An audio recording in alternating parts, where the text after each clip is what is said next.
My name is Natalie Whitmore.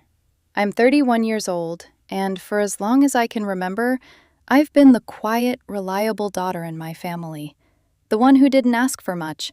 The one who fixed things before anyone noticed they were broken. My younger brother Jared was different. He was louder, needier, softer around the edges in a way that made everyone rush toward him. If Jared had a bad week, Mom cooked his favorite meal. If Jared lost a job, Dad spent 3 nights helping him rewrite his resume. If Jared felt discouraged, the whole family rearranged itself around his mood like he was the sun. And me?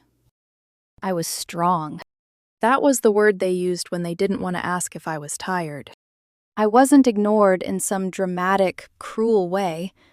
Nobody locked me out. Nobody screamed that I didn't matter. It was quieter than that, which somehow made it harder to explain. I was loved in theory, remembered when useful, trusted when convenient, and celebrated only when there was nothing more urgent happening with Jared. Last week, I got promoted. Not a small promotion either. I had worked late for months, skipped weekends, carried projects that weren't mine, and smiled through meetings where men twice my age repeated my ideas louder and got praised for them. When my manager finally called me into her office and said, "Natalie, you earned this," I almost cried right there. For once, I wanted to be seen. So I planned dinner. I cleaned my apartment until the counters shined. I made rosemary chicken, mashed potatoes, roasted carrots, and the chocolate cake with crooked frosting, because baking has never been my gift. I even bought a bottle of wine I couldn't really afford, because I wanted the night to feel special. Then I texted our family group chat. "Dinner at mine at 7. I have some news to share." Mom sent a thumbs up emoji. That was enough to make me smile like an idiot. At 7 o'clock, I lit the candles. At 7:15, I checked my phone. At 7:45, the chicken had gone from perfect to dry. By 8:30, I was standing in my kitchen with my arms folded so tightly my nails left half moons in my skin. I called Mom. Voicemail. I called Dad. Nothing. I called Jared. Straight to voicemail. Finally, at almost 9, Mom picked up. Her voice was bright. Too bright. "Oh, honey, sorry. We're at Jared's favorite steakhouse. He got hired at the dealership today. We wanted to celebrate. Didn't he tell you?" For a second, I couldn't speak. I looked at the cake on the counter, the little gold candles still unopened beside it. "No," I said quietly. "He didn't." "Oh," Mom said, like that was mildly inconvenient. "Well, we'll come by next weekend. Don't be upset, sweetheart. You know Jared's had a hard year."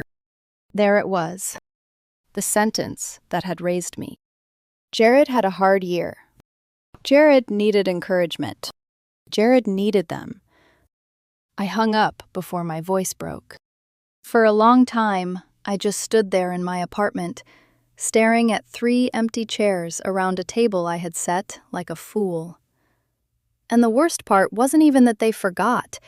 It was that some small, exhausted part of me had expected it. I texted my boyfriend, Miles. They didn't come. He replied in less than a minute. "Come over. Now." When I got to his apartment, Miles opened the door before I could knock twice. He didn't ask too many questions. He just pulled me inside, took my coat, and wrapped his arms around me, like he already knew I was holding myself together with thread. I tried to explain it calmly. I really did. I told him about the dinner, the promotion, the steakhouse, Mom's voice, the way she said Jared's name like it explained everything. Miles listened without interrupting. Then he said, "Natalie, that's not okay." I wiped my face quickly. Maybe I'm overreacting. "You're not. He's had a rough time. So have you." That shut me up. Miles leaned forward, his voice gentler. When was the last time they dropped everything because you needed them? I opened my mouth. Nothing came out, because I couldn't remember. That night, I barely slept. I kept replaying every birthday dinner where Jared's problems became the main conversation. Every holiday where my good news got a polite smile before Mom turned back to him. Every time Dad said, "You're fine, Nat, you always land on your feet." Like survival was the same thing as support. By morning, something inside me had gone still. Not cold. Clear. I picked up my phone and typed, "We need to talk. I can't keep pretending everything is fine. Can you and Dad come over tonight?" My thumb hovered over send. Then I pressed it. For once, I wasn't going to swallow the hurt just to keep the peace. For once, I was going to make them look at me. That entire day, my stomach stayed tight. I kept rereading Mom's message. "Of course, we'll be there after 7. Like this was normal. Like one conversation could somehow untangle years of being quietly pushed aside. At work, I barely focused. During meetings, I nodded at the right moments and took notes I wouldn't remember later. My promotion suddenly felt smaller than it had 24 hours earlier, overshadowed by the same thing that always overshadowed everything in my life. Jared. Around lunch, Miles texted me. "You okay?" I stared at the screen for a moment before replying. Honestly, terrified. A few seconds later, "Good, means this matters." That was the thing about Miles. He never let me minimize my own pain just because someone else had bigger emotions.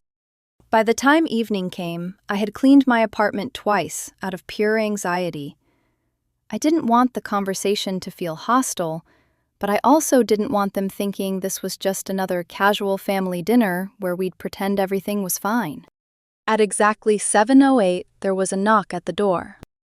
Mom walked in first, carrying a pie I hadn't asked for, smiling too brightly. Dad followed behind her, with that careful expression he used whenever emotions entered the room. "Natalie," Mom said softly, "you look tired." I almost laughed. Instead, I said, "Sit down." The room went quiet immediately. Dad exchanged a glance with Mom as they settled onto the couch. I stayed standing for a moment, because sitting somehow felt too vulnerable. Finally, I took a breath. "I asked you here because I need you to really listen to me." Mom's smile faded. "Honey." "No, please, just listen first." That surprised her enough to make her stop talking. I folded my arms tightly. What happened the other night wasn't just about dinner. Dad leaned forward slightly. "Natalie, we already said we were sorry." "I know, but you still don't understand." The words came faster after that, years of restraint cracking open all at once. "You dropped my celebration without even calling me because Jared got a new job. And the worst part is, none of you even thought it would hurt me." Mom looked stricken. "Of course we didn't mean—" "That's exactly the problem," I interrupted. "You never mean to, but it keeps happening." Silence. Heavy. Thick. I could hear the hum of my refrigerator from the kitchen. I swallowed hard before continuing. "Every time Jared struggles, everyone rushes to him. Every time I succeed, it's treated like I'll be fine without support because I'm the strong one." Dad rubbed his jaw uncomfortably. "Natalie, you've always handled things so well. We just thought that I didn't need you." Neither of them answered, because that was exactly what they thought. My voice shook despite how hard I tried to steady it. "Do you have any idea what it feels like to spend your whole life being easy to ignore because you don't fall apart loudly enough?" Mom's eyes filled instantly. "Oh, sweetheart." "No," I said quietly. "You don't get to comfort me before you hear me." That landed harder than I expected. Dad leaned back slowly, like the words physically hit him. For the first time in my life, I wasn't softening the truth to protect them from guilt. I worked for months for that promotion, I continued. I wanted one night where I mattered first. Just one. And you didn't even call. Mom covered her mouth. Dad finally spoke, his voice lower now. We honestly didn't realize how much this was hurting you. I laughed once, bitterly. That's because nobody asked. The room fell silent again. Then Mom whispered, We thought you were okay. That sentence nearly broke me. Because she sounded sincere, not defensive, not dismissive, just devastated. I sat down finally, exhausted all at once. Being capable doesn't mean I don't want support. It doesn't mean I don't want to feel important to my own family. Mom started crying quietly beside Dad. I'm so sorry, Natalie, she whispered. I really am. Dad nodded slowly.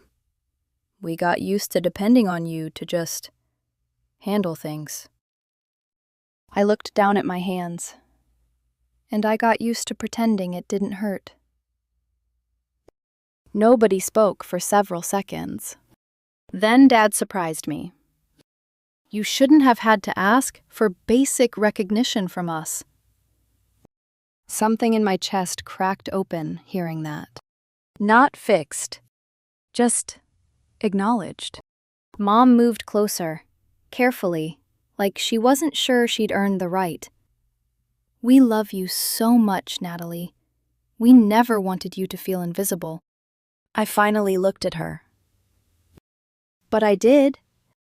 Her face crumpled. For a second, I almost apologized out of instinct. Almost told her it was okay, just to make the discomfort stop. But Miles's voice echoed in my head. You don't have to make everyone comfortable at your own expense. So I stayed quiet. Dad cleared his throat. We can't change the past, but we can do better if you let us. I wanted to believe him. God, I wanted to. But years of disappointment don't disappear because people finally say the right words. I need consistency, I said quietly. Not one emotional conversation. Not one apology dinner. I need to actually feel like I matter, even when Jared's life is louder than mine. Mom nodded immediately. You do matter. Then show me. That silenced the room again. Not because they were offended, because they finally understood this wasn't about one missed dinner. It was about a lifetime of being emotionally convenient. When they left later that night, Mom hugged me tightly at the door. Dad squeezed my shoulder before walking out. Neither of them tried to defend themselves anymore. After the door closed, I stood there, staring at the empty hallway for a long time. Then I grabbed my phone and called Miles. Well, he answered immediately. I sat down slowly on the couch. They listened. There was a pause. And? I exhaled shakily. And I think for the first time, they actually heard me. For the next few weeks, I kept waiting for things to go back to normal. Not the good kind of normal. The old kind. The kind where Jared's problems filled every room, while my accomplishments quietly disappeared into the background. But slowly, carefully, things started shifting. Mom began texting me randomly during the day. Thinking about you. Hope work isn't exhausting you too much. Dad started calling just to ask how my projects were going. Not because he needed help with something, not because Jared was in crisis, just because he wanted to talk. Even Jared was trying. One night he invited me out for wings, and for the first time in years, I didn't feel like his quieter accessory sitting across the table. He actually asked questions about my work, my plans, my life. It should have felt small. But to someone who spent years being emotionally overlooked, attention feels enormous. Miles noticed the difference before I did. "You smile more now," he said one evening while we cooked dinner together. I looked up from the cutting board. "Do I?" "Yeah," he said softly. "You don't look like you're bracing for disappointment all the time anymore." That hit harder than I expected, because he was right. For years, I had walked into every family interaction already preparing myself to matter less. Now I was cautiously letting myself hope. And hope is terrifying when you've spent your whole life surviving disappointment. Then came the test. One Friday afternoon, Jared called me unexpectedly. "Hey," he said carefully. "I wanted to give you a heads up about something before Mom calls." Immediately, my stomach tightened. "What happened?" "She's planning a family dinner this weekend, mostly to celebrate me doing well at work." The room around me suddenly felt smaller. I stared out my office window while old feelings rushed back so fast it almost made me dizzy. Of course. Of course, the second Jared started succeeding again, the spotlight swung right back to him. I hated how quickly the hurt returned. Hated how one conversation could drag me straight back into years of feeling invisible. Jared exhaled quietly through the phone. "I told her it might upset you." That caught me off guard. "What?" "I mean," he hesitated. "After everything we talked about, it felt wrong not to tell you first." For a second, I didn't know what to say. Old Jared never would have noticed. Old Jared definitely never would have warned me.